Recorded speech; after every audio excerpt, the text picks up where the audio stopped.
కరవేన reservoir 99% పూర్తయిపోయింది. కాలువ తవ్వితే కాలమిడ్డం పెట్టినట్టు నీళ్లు వారే అవకాశం ఉండగా ఈ లిఫ్ట్ పెట్టి ఇచ్చేదంత అంటే 30,000. మరి ఎందుకు లిఫ్ట్లు, మోటార్లు ఎందుకు, పంపులు ఎందుకు, మరి కరెంటు బిల్లు ఎందుకు?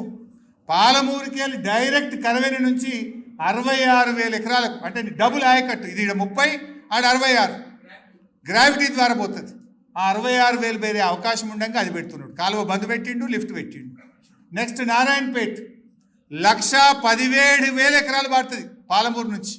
కాలువ తవ్వితే 1,17,000 ఎకరాలు బారే అవకాశం ఉంటే కాలువ పక్కకు పెట్టిండు, లిఫ్ట్ పెట్టి 16,000 ఇస్తా అంటాడు.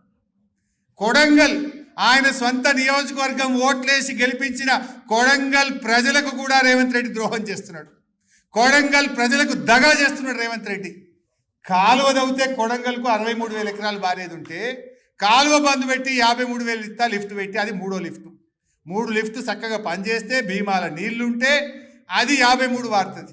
ఈడ గంత పెద్ద రిజర్వాయరు కరువేనా ఉద్దండాపూర్లో బ్రహ్మాండంగా సిలకుంటాయి నీళ్లు. దాంట్లో మంచిగా కాలువ తవ్వుకొని నువ్వు పారియక లిఫ్ట్ అది 3వ లిఫ్ట్లో వారుతుందట. అంటే ఇది కొడంగల్ ప్రజలకు మోసం చేయడం కాదా? అసలు ఈ లిఫ్ట్ వల్ల మేలు జరుగుతుందా, నష్టం జరుగుతుందా? ఇవాళ మీకు ఇంత మంచి కాలువలు అదే 4,350 కోట్లు ఖర్చు పెడితే కాలువలు పూర్తయితాయి కదా. మరి నీ ప్రాధాన్యత ఏంది? నిజంగా రైతులకు నీళ్ళు రావడమా, కమిషన్లు రావడమా?